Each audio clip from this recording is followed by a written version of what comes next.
하나님의 말씀을 보겠습니다. 하나님의 말씀은 마가복음 5장 35절에서 마지막 43절까지 보겠습니다. 마가복음 5장 35절에서 43절입니다. 자, 우리 같이 한 목소리로 읽겠습니다. 아직 예수께서 말씀하실 때에 회당장의 집에서 사람들이 와서 회당장에게 이르되 당신의 딸이 죽었나이다. 어찌하여 선생을 더 괴롭게 하나이까? 예수께서 그 하는 말을 곁에서 들으시고 회당장에게 이르시되 두려워하지 말고 믿기만 하라 하시고 베드로와 야고보와 야고보의 형제 요한 외에 아무도 따라옴을 허락하지 아니하시고 회당장의 집에 함께 가사 떠드는 것과 사람들이 울며 심히 통곡함을 보시고 들어가서 그들에게 이르시되 너희가 어찌하여 떠들며 우느냐? 이 아이가 죽은 것이 아니라 잔다 하시니 그들이 비웃더라. 예수께서 그들을 다 보내신 후에 아이의 부모와 또 자기와 함께한 자들을 데리시고 아이 있는 곳에 들어가사 그 아이의 손을 잡고 이르시되 달리다굼 하시니 번역하면 곧 내가 내게 말하노니 소녀야 일어나라 하심이라. 소녀가 곧 일어나서 걸으니 나이가 12살이라. 사람들이 곧 크게 놀라고 놀라거늘 예수께서 이 일을 아무도 알지 못하게 하라고 그들을 많이 경계하시고 이에 소녀에게 먹을 것을 주라 하시니라. 아멘. 할렐루야. 하나님의 은혜와 복이 오늘도 주님 앞에 나온 우리 사랑하는 성도 여러분 삶 속에 가정 속에 늘 함께 하시기를 주님의 이름으로 축원합니다. 우리 2019년도 교회 표어가 뭐죠? 항상 웃는 교회입니다. 여러분, 하나님은 우리를 웃게 만드시는 분입니다. 그래서 여러분 우리 옆에 분을 보고 한번 활짝 웃어주는 시간 갖기를 바랍니다. 크게 소리내서 한번 웃어주세요. 여러분 우리가 웃는 그런 모습이 되기를 바랍니다. 옛날부터 우리는 웃으면 복이 온다 그랬어요. 그죠? 여러분 옆에 분 보고 우리 당신 때문에 정말 살만납니다. 이렇게 손 붙잡고 얘기합니다. 꼭 그런 분들이 되시기 바랍니다. 아멘. 아직까지 이렇게 거리가 먼 분들이 있어요. 이렇게 보시고만 웃지도 못하고. 그래서 한번 여러분 웃어주면 참 좋은 모습이 될 겁니다. 오늘 말씀은 죽은 자를 살리신 예수님의 능력과 이적을 말씀해 주고 있습니다. 회당장 야이로가 예수님을 모시고 그의 집으로 가는 도중에 그의 딸이 죽었다는 절망적인 소식을 듣게 되었습니다. 그러나 예수님은 그의 죽은 딸을 다시 살려주시고 죽음을 다스리는 권세와 능력이 있음을 보여주고 있는 겁니다. 따라서 우리의 삶에 아무리 절망적이고 여러분 낙심이 된다 할지라도 주님의 말씀을 듣고 일어설 수 있는 하나님의 사람들이 될 수 있기를 주님의 이름으로 축원합니다. 자, 먼저 35절 말씀을 보겠습니다. 아직 예수께서 말씀하실 때에 회당장의 집에서 사람들이 와서 회당장에게 이르되 당신의 딸이 죽었나이다. 어찌하여 선생을 더 괴롭게 하나이까? 예수님이 야이로와 함께 그의 집으로 가실 때 큰 무리가 예수님을 에워싸 밀었다라고 우리 지난주에 말씀을 나눴습니다. 그 가운데 12해를 혈루증으로 알아온 한 여인이 있었습니다. 그는 예수님의 옷에만 손을 대도 나음을 받을 것이다 라고 믿었습니다. 그리고 그 여자가 예수님의 옷에 손을 대었을 때 그의 병이 순식간에 아주 깨끗하게 나은 것입니다. 그 순간 예수님은 자신에게 능력이 나간 줄을 알고 무리 가운데서 일부러 그 여자를 찾아 말씀하셨습니다. 그 여자는 예수님 앞에 엎드려 모든 사실을 다 아뢰고 예수님께서 그 여자에게 따뜻하게 말씀을 해 주셨습니다. 그것이 우리가 34절의 말씀인데 딸아 내 믿음이 너를 구원하였으니 평안히 가라. 내 병에서 놓여 건강할지어다 라고 예수님이 말씀하셨습니다. 예수님은 그 여자에게 말씀하고 있을 때 회당장 야이로의 집에서 보낸 사람들이 그곳에 오게 되었습니다. 그들은 예수님에게 아주 절망적인 소식을 전해줬습니다. 당신의 딸이 죽었나이다. 그러니 어찌하여 선생님을 더 괴롭게 합니까? 라고 말을 하는 것이었습니다. 그들은 예수님이 야이로의 병든 딸을 고쳐줄 수 있다라고 생각을 했습니다.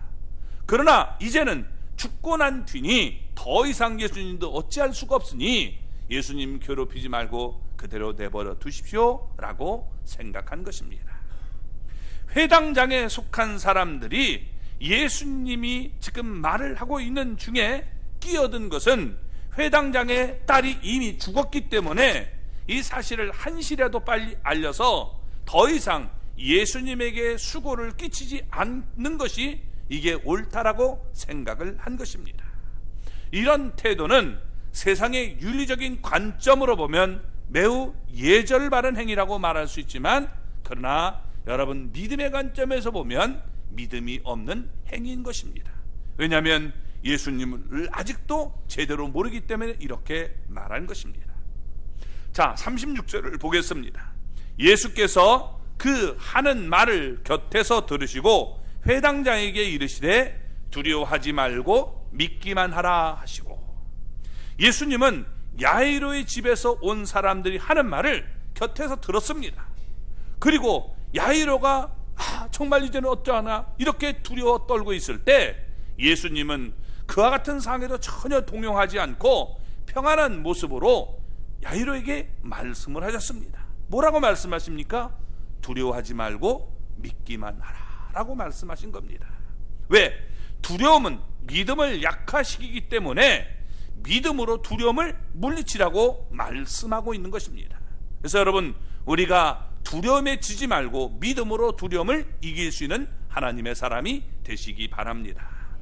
우리 여러분 출애굽기 14장을 보면 이스라엘 자손들이 홍해에 이르렀을 때 애굽의 군대가 뒤에서 그들을 추격하고 있었습니다. 이스라엘 백성은 너무 심히 두려웠습니다. 그러나 모세는 하나님을 믿었고 또 두려워하지 않고 백성들을 이끌고 담대하게 홍해를 가르고 건널 수 있었던 것입니다. 또 사무엘상 17장을 보면 이스라엘과 블레셋 사이에 전쟁이 일어났습니다. 블레셋은 거인 골리앗 때문에 온 이스라엘 사람들이 두려워 떨었지만 다윗은 하나님을 믿었기 때문에 떨지 않고 당당하게 나갈 수 있었던 것입니다. 그래서 다윗은 담대하게 물맷돌을 던져서 골리앗을 쓰러뜨렸던 것입니다. 하나님에게는 절망적인 상황이 결코 있을 수가 없다는 사실을 잊어서는 안 되는 것입니다. 사람의 끝은 하나님에게는 시작이 되는 거예요. 오히려 하나님이 이것 때문에 우리를 더 역사하시고 도울 수 있다는 사실을 깨달아야 됩니다. 예수님은 하나님이시기 때문에 절망적인 상황이 결코 있을 수가 없는 것입니다. 낙심되는 일이 생겼습니까? 두려워하지 말고 예수님을 믿기만 하시기를 주님의 이름으로 축원합니다. 믿음은 하나님으로 우리를 돕게 만드는 원동력이 되는 것입니다. 예수님은 자연 세계도 다스리시고 영의 세계도 다스리시고 육의 세계도 다스리시고 또 죽음의 세계도 다스리는 분임을 보여주고 있는 것입니다. 영적으로 살린 것이 아니라 실제로 죽은 육체를 살리신 모습을 보여주고 있는 거예요. 그래서 예수님은 우리가 잘 알고 있듯이 성인 가운데 한 분이 아니라 여러분 죽은 자를 살리신 그런 하나님이심을 우리에게 보여주고 있는 것입니다. 예수님의 이 능력이 나의 능력이 돼서 불가능하고 여러분 있을 수 없는 일들을 이루시는 그 능력을 우리도 체험하고 살아가는 사람들이 되시기를 바랍니다. 자, 37절 말씀을 보겠습니다. 베드로와 야고보와 요한의 형제 요한 외에 아무도 따라함을 허락하지 아니하시고, 자, 이제 야이로는 예수님의 말씀의 위로를 받고 예수님과 함께 다시 자기 집으로 향하고 있습니다. 이때 무리가 더욱 심하게 예수님을 에워싸 밀었을 것입니다. 왜냐하면 여러분, 혈류증을 앓았던 여자가 나은 것을 그곳에 있던 사람이 다 봤어요, 못 봤어요? 봤습니다. 그러니까 더 여러분, 이 고백도 있으니까 얼마나 많은 사람이 예수님을 밀고 따랐겠습니까? 예수님은 더 이상 무리가 따라오는 것을 허락하지 않으셨습니다. 그리고 12 제자 가운데 3 제자, 베드로, 야고보, 요한, 이 3 제자들만 따라오게 만들었습니다. 나머지 9은 성경에 나와 있지 않지만 아마 그들과 함께 하도록 하셨을 것입니다. 이 3사람은 예수님의 측근의 사람이었던 것입니다. 항상 주님과 함께하는 사람들이었어요. 그래서 변화산에서 올라갔을 때도 이 사람들만 데리고 가셨음을 우리가 볼 수 있습니다.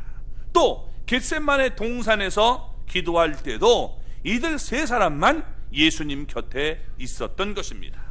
우리도 이 3사람처럼 예수님의 충성스러운 일꾼이 될 수 있기를 바랍니다.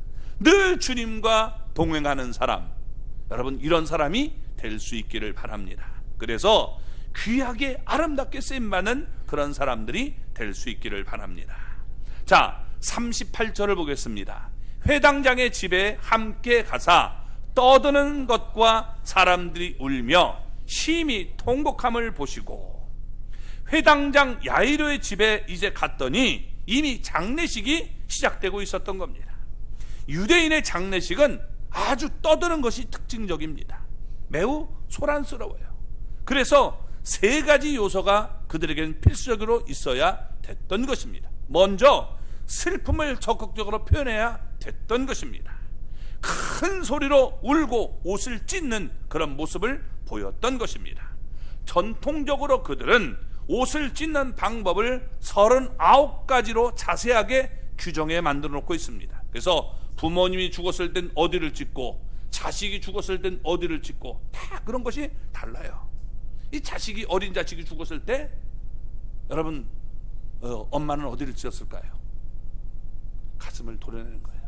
이거. 내 자식이 죽었으니까. 그런 가장 부끄러움을 내보이면서 내가 정말 이렇게 죄인임이라는 그런 모습을 보이는 거죠. 아마 지금 12살짜리 소녀니까 그렇게 했을 거예요. 자, 장례식에 갈 때는 그 당시에는 옷이 굉장히 귀했기 때문에 이미 여러 차례 찢어진 옷을 사람들은 입고 왔을 것입니다.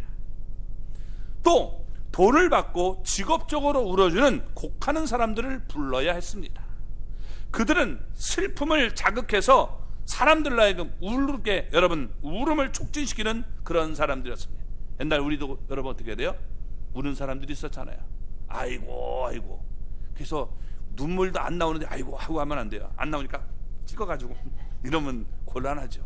그래서 아주 전문적인 사람들이 그렇게 울어주면 이게 막 이 사람이 슬픔을 자극해서 그냥 울음이 콱 터져 나오는 그런 모습을 볼 수 있는 겁니다. 예레미야 여러분 9장 17절을 보면 중간에 이런 얘기가 납니다. 곡하는 부녀를 불러오며 라고 말합니다. 그러니까 이 곡하는 사람들은 주로 부녀들이었던 거예요. 여자들이었던 겁니다. 그래서 그 소리를 들을 때 정말 가슴이 찢어지는 그런 느낌을 받도록 만드는 거죠. 3번째는 피리를 부는 자들을 불렀습니다. 이 마태복음 9장 23절을 보면 피리를 부르는 자들을 여러분 부르시는 모습을 보여줍니다. 자, 피리 부는 자의 역할도 역시 장례식에서는 슬픔을 고조시키는 겁니다. 그렇죠? 그래서 여러분 이런 소리를 들을 때 정말 가슴이 찢어지는 그런 모습을 갖도록 만든다는 겁니다. 유대인들은 아무리 가난해도 장례식이 생기면 이 피리 부는 사람 2명과 그리고 곡하는 여자 1명은 꼭 불러야 되는 겁니다. 자, 야이로는 회당장입니다. 유지입니다. 그러니까 그때 이 피리 소리, 곡하는 소리, 옷을 찢는 소리, 이런 소리가 다른 데보다 더 많았으리라고 우리가 추측해 볼 수 있는 것입니다. 소란했을 거예요. 그런데 예수님께서 39절을 보면 이렇게 말씀하십니다. 들어가사 그들에게 이르시되 너희가 어찌하여 떠들며 우느냐, 이 아이가 죽은 것이 아니라 잔다 하시니. 예수님이 회당장 야이로의 집에 도착했을 때 이미 장례가 치러지고 있었습니다.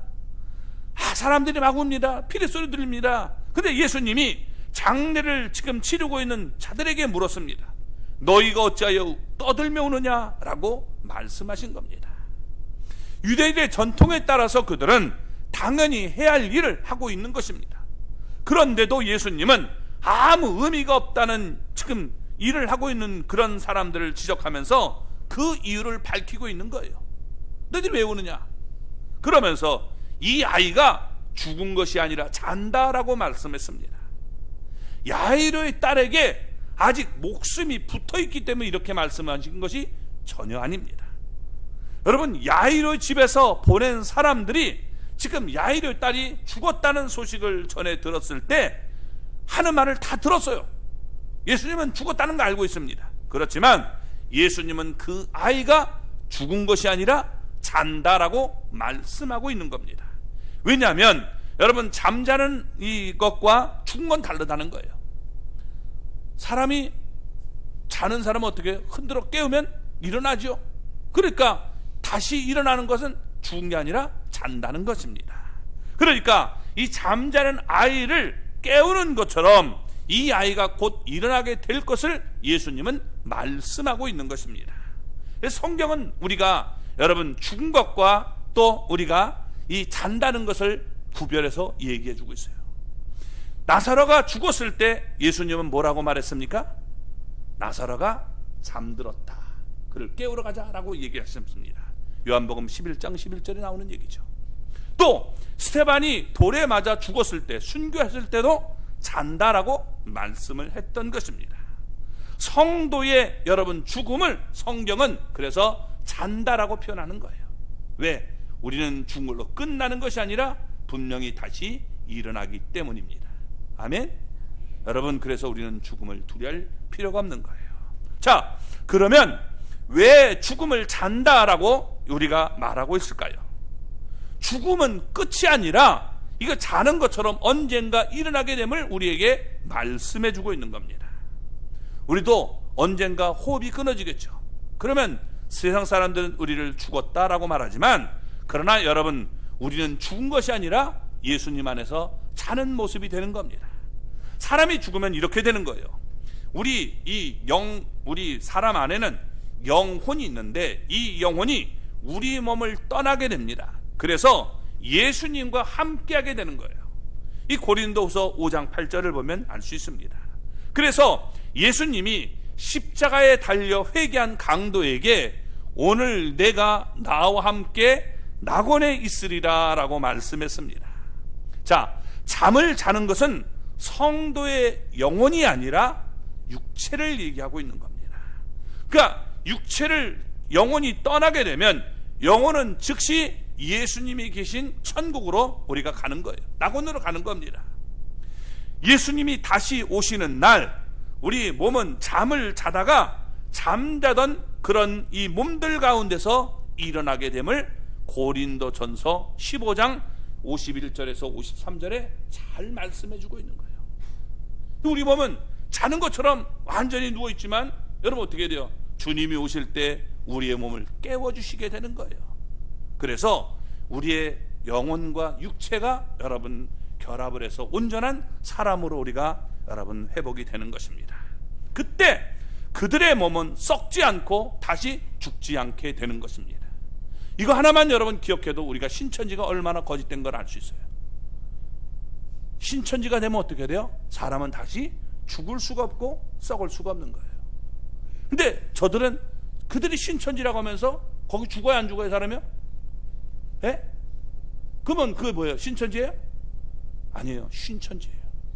완전히 쉬어 빠진 거예요. 잘못된 거예요. 그래서 여러분 그건 될 수가 없는 거예요. 예수님이 아직 오시지 않았단 말이에요. 재림하시지 않았잖아요. 그들 자꾸 재림한 것처럼 얘기한단 말이에요. 그러니까 가짜라는 거예요. 이만희가 무슨 여러분 예수님 재림 예수예요? 자기가 예수님이 보낸 보혜사라고 얘기하고 있어요. 무슨 말도 안 되는 얘기입니까? 자기도 죽을 텐데 얼마 있으면. 그러니까 이런 데 속아서는 안 되는 것입니다. 여러분 우리의 이 육체와 성도의 영혼이 결합하게 돼서 온전히 재결합해서 이제 우리는 예수님과 함께 영원한 천국에서 우리가 영원토록 죽지 않고 여러분 완전히 변한 모습으로 살게 되는 것입니다. 그래서 우리의 성도의 영혼이 여러분 육체와 결합해서 우리 예수님이 계신 천국에서 영원히 살게 되는 것입니다. 성도의 몸은 이렇게 죽어서 잠들어 있다가 예수님이 오시는 날에 이제 다시 일어나 우리가 영화롭게 변화가 되는 것입니다. 그러므로 성도는 죽음을 두려워할 필요가 전혀 없는 거예요. 성도에게 있어서 죽음은 여러분 마침표가 아니라 쉼표에 불과한 것입니다. 한 번 쉬었다 가는 거예요. 죽음을 두려워하지 않는 담대한 부활의 소망을 가지고 여러분 세상을 이길 수 있는 믿음의 사람들이 될 수 있기를 주님의 이름으로 축원합니다. 자, 40절 말씀을 볼까요? 그들이 비웃더라. 예수께서 그들을 다 보내신 후에 아이의 부모와 또 자기와 함께한 자들을 데리시고 아이 있는 곳에 들어가사. 자, 이 떠들고 피리 불고 막 그러는 사람들이, 울던 사람들이 어떻게 돼요? 예수님이 이 아이가 죽은 게 아니라 잔다 그러니까 어떻게 해요?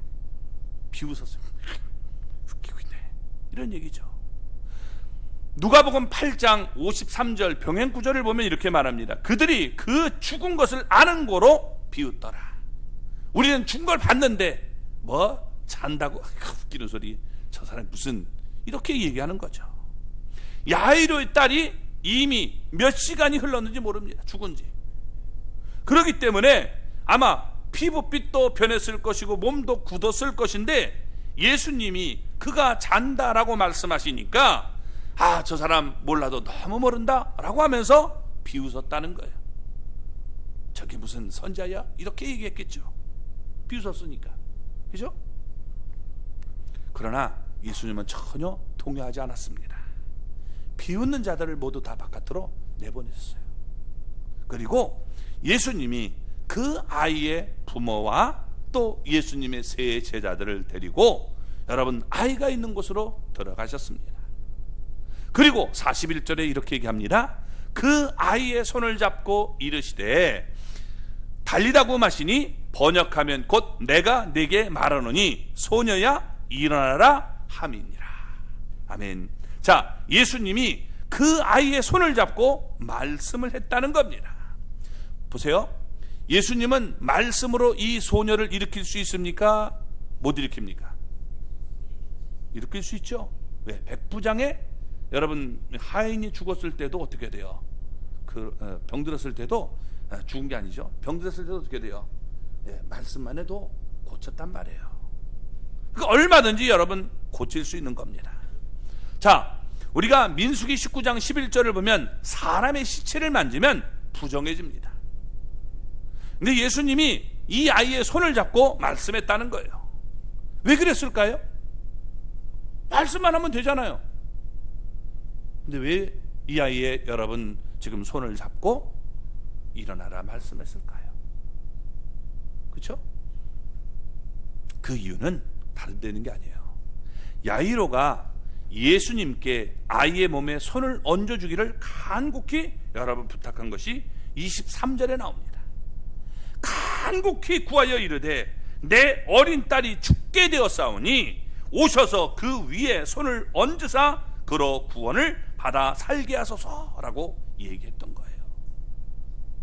예수님은요 우리가 하는 소리를 다 듣고 계셔요. 오셔서 그 위에 손을 얹으사 여러분 어떻게 돼요? 그로 구원을 받게 해소서.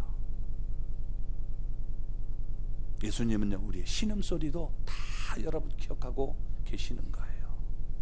그래서 이렇게 지금 그 소리를 기억하시고 손을 얹어 달라고 했으니까 어떻게 돼요? 손을 대시고 여러분 지금 일어나라 라고 말씀하고 있음을 보여주고 있는 겁니다. 예수님이 야이로의 간구를 들어주신 것이죠. 참으로 긍휼이 풍성하신 하나님의 모습을 보여주고 있는 겁니다. 그러면 이때 예수님이 죽은 아이의 손을 잡았기 때문에 부정해졌을까요? 네, 뭐 부정해졌다라고 생각해 볼 수 있지만 그렇지 않습니다. 예수님이 여러분 어떻게 해요? 손을 대는 순간 그 아이는 살아난 겁니다. 그러니까 예수님은 죽은 아이의 손을 댄 것이 아니라 살아있는 아이의 손을 잡은 거예요. 그러니까 예수님은 그 아이의 손을 잡은 채 그에게 달리다굼이라고 여러분 말씀하셨습니다. 사실 이 말은 우리가 달리다 굼이 이런 말입니다. 이걸 달리다 굼 이렇게 했는데 달리다 굼이 이렇게 얘기한 겁니다. 자, 예수님 당시의 유대인들이 사용했던 언어가 히브리어가 아니라 유대인들이 이 아람어를 사용한 경우가 많아요. 그래서 여러분 이 아람어를 그대로 지금 여기서 말씀하고 있는 겁니다. 음역해서 쓴 거예요. 이 달리다라는 말은 무슨 말이냐? 델리타라는 말이 딸이에요. 거기에 이 말은 너의 딸, 이렇게 또 딸을 얘기할 때 탈레타나 이렇게 얘기하는 겁니다. 탈레타나. 그래서 소녀를 뜻하는 말로 우리가 탈리타 또는 탈레타나 이렇게 얘기하는 겁니다. 그리고 굼 하는 말인데 굼이 아니라 원래는 쿰이죠. 쿰.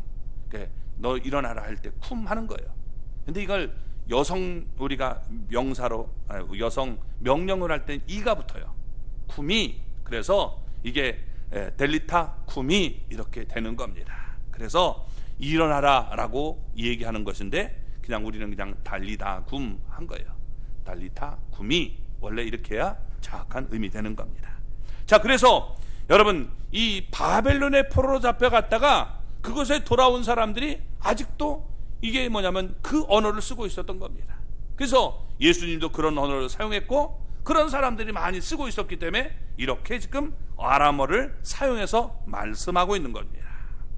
자, 신약 성경은 그 당시의 모든 나라들이 공용어로 지금 여기던 헬라어로 기록이 되어 있습니다.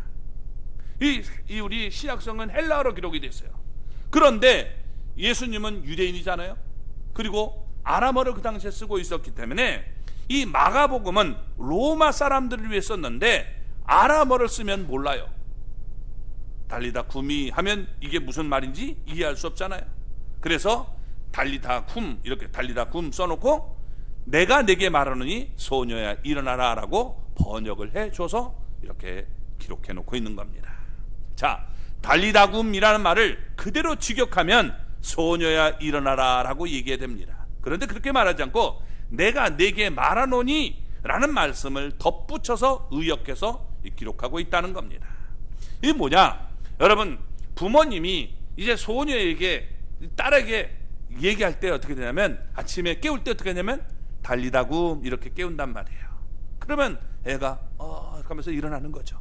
그런 모습을 지금 사용해서 얘야 이제는 깰 때가 됐잖아 깨야지 이렇게 말씀해주고 있는 겁니다. 그래서 여러분 예수님께서 달리다 굼 이렇게 엄마가 자주 썼던 말을 지금 해서 그 아이에게 들려주는 거죠. 달리다 굼.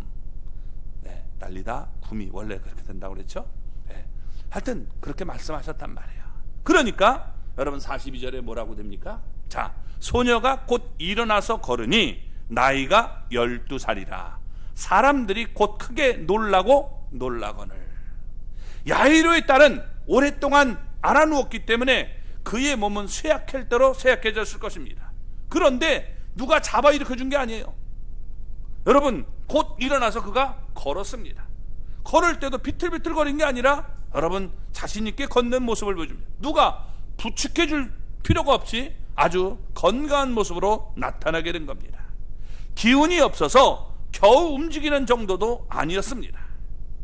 여기서 소녀라고 할 때 어린 딸, 아주 나이가 적은 딸이 될 수 있겠죠. 그런데 그 딸의 나이가 12살이었다라고 말합니다. 여러분 12살은 그 당시에는 이게 결혼할 이제 나이가 된 거예요. 일찍 결혼했기 때문에. 그러니까 여러분 예수님은 12살 여자에게 알맞고도 건강한 신체를 순식간에 온전하게 여러분 창조해 주신 모습을 우리가 볼 수 있다는 것입니다. 자, 죽었던 소녀가 여러분 벌떡 일어나 가지고 지금 막 걸어 다녀요. 그러니까 방 안에 있는 사람들이 놀랐을까요? 안 놀랐을까요? 놀랬겠죠. 그죠? 어떻게 놀랬느냐? 여기 보면 이 42절 마지막 부분에 뭐라고 얘기하냐면 사람들이 곧 크게 놀라고 놀랐거늘. 크게 놀랐다는 거예요. 근데 놀라운 것에 또 놀랐어요. 이게 여러분 우리가 강조, 이게 아주 최상급으로 쓰는 거예요. 성경을 보면 여러분 우리가 노래 중에 노래 뭐예요? 가장 으뜸되는 노래, 최고의 노래라는 거예요. 이게 아가서를 얘기할 때 표현하는 거예요. 그죠? 우리가 거룩한 곳에 거룩한 것 뭐예요? 지성소. 이런 것처럼 놀라고도 놀랐단 말이에요. 그러니까 얼마나 놀랐는지, 죽었던 사람이 여러분 놀라니까 가장 놀란 거죠. 이런 지금 표현을 쓰고 얘기해 주고 있는 겁니다. 아마 이 지금 사람들이 정신이 나갔을 거예요. 아니 어떻게 저 죽었던 애가 살아나서 지금 이렇게 되고 있어? 한번 여러분 생각해 보세요. 우리가 지금 죽었던 사람이 애가 벌떡이 지금 장사도 막 지내고 있는데 탁 일어나가지고 이게 지금 돌아다녀 봐요. 얼마나 여러분 놀랐겠습니까? 인간의 상식으로 도무지 이루어질 수 없는 일이 일어나게 된 것입니다. 왜? 예수님은 창조주 하나님이 되시기 때문에 말 한마디로 다 그것을 이루실 수 있는 분임을 보여주고 있는 겁니다. 자, 그래서 43절을 보겠습니다. 예수께서 이 일을 아무도 알지 못하게 하라고 그들을 많이 경계하시고 이에 소녀에게 먹을 것을 주라 하시니라. 예수님이 두 가지를 명령하고 계십니다. 첫째, 이 일을 아무에게도 알지 못하게 하라는 겁니다. 왜? 방 안에 있는 사람들에게 경계를 하고 있는데 이유에 대해서는 분명히 여기 밝히고 있지 않습니다. 사실 여러분 그들이 말하지 않더라도 죽었던 야이로의 딸이 살아났다는 이 사실이 소문나서 퍼지게 될 거예요. 알릴 필요 있습니까? 이게 지금 사람들 불러다가 곡하는 사람도, 이 피리 부는 사람도 불러서 지금 하고 있는데 이 아이가 살아나가지고 돌아다녀 봐요. 야, 내가 세상에 이거 얘기 나올 수밖에 없죠. 퍼지게 되는 겁니다. 그러니까 이게 지금 마을 사람도 자연히 알게 되는 겁니다. 그래서 우리가 여러분 이 병행구절 마가복음 9장 26절을 보면 이렇게 말합니다. 그 소문이 그 온 땅에 퍼지더라. 퍼졌어요. 퍼질 수밖에 없죠. 자, 두 번째 명령이 뭐냐? 그 소녀에게 먹을 것을 주라라고 명하셨습니다. 소녀의 부모에게 명하신 말씀입니다. 야이로와 그의 아내는 너무나 기뻐서 어찌할 바를 몰랐을 것입니다. 분명 그들은 그대로 뛰어나가서 예수님이 내 딸을 살려줬다라고 외치고 싶었지만 그렇게 하지 말고 먼저 여러분 어떻게 해요? 딸에게 먹을 걸 주라라고 얘기한 것입니다. 만약 여러분 이 야이로와 그의 아내가 나가서 소리쳤다면 사람들은 엄청나게 밀려 들어왔을 거예요. 그리고 예수님께서 여러분 이런 모습이 됐을 거예요. 요한복음 6장 15절의 말씀과 같이 사람들이 예수님을 억지로 붙잡아다가 자기들의 임금으로 삼으려고 했던 모습이 나오지 않습니까? 그러니까 여러분 어떻게 돼요? 지금 이것을 위해서 임금이 되려고 예수님이 오신 게 아니기 때문에 예수님이 사람들에게 말하지 말라라고 얘기했다는 거예요. 그 대신 소녀에게 먹을 것을 주라라고 명령하신 것입니다. 그 소녀는 여러분 병 때문에 먹지 못했을 것입니다. 그러나 이제는 건강하게 됐으니까 배도 고팠을 거예요.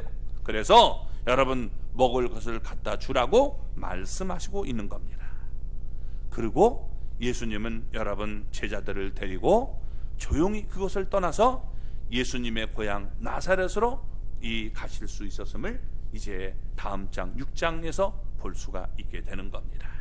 그래서 예수님이 멀리 이적을 일으킨 다음에 그들의 왕이 되려고 온 것이 아니기 때문에 여러분 나사렛으로 다시 가셨던 것을 볼 수가 있습니다. 오늘 말씀의 얘기가 뭡니까? 예수님은 죽음도 다스리는 분임을 보여주고 있는 겁니다. 그러니까 예수님은 우리가 생각할 때 뭐 부처나 뭐 어떤 이 석가모니 이런 사람처럼 여러분 그냥 성인이다, 좋은 얘기한 분이다, 그게 아닙니다. 성경은 분명히 예수님은 하나님이심을 우리에게 말씀해주고 있는 거예요. 죽음을 다스릴 수 있는 분임을 보여주고 있는 겁니다. 그러므로 죽음을 두려워하지 마시기 바랍니다. 성도는 여러분 죽는 것이 아니라 자는 거예요. 그래서 우리가 이제 여러분 육체가 깨어나게 되고 예수님과 함께 영원한 여러분 신령한 몸으로 변해서 영원토록 주님과 함께 사는 사람이 될 것입니다. 부활의 몸을 갖게 될 거예요. 그래서 예수님은 우리에게 말씀해 주시기를 두려워 말고 믿기만 하라라고 말씀해 주고 있는 것입니다. 죽은 자를 살리신 예수님의 말씀이 여러분 두려워하지 말고 믿기만 하라는 것입니다. 또 오늘 말씀 속에서 예수님은 긍휼이 풍성하신 분임을 깨달을 수 있어요. 손을 잡아주시고 멀리서도 능력을 행할 수 있지만 야이로의 집까지 가서 소녀를 잡아주시고 그리고 먹을 것도 자상하게 챙겨주시는 이런 긍휼에 많으신 분임을 보여주고 있는 거예요. 그러므로 여러분 우리가 이 긍휼에 풍성하신 주님을 힘입고 여러분 우리가 세상 속에 절망하지 말고 일어설 수 있는 저와 여러분 우리 모두가 될 수 있기를 주님의 이름으로 축원합니다.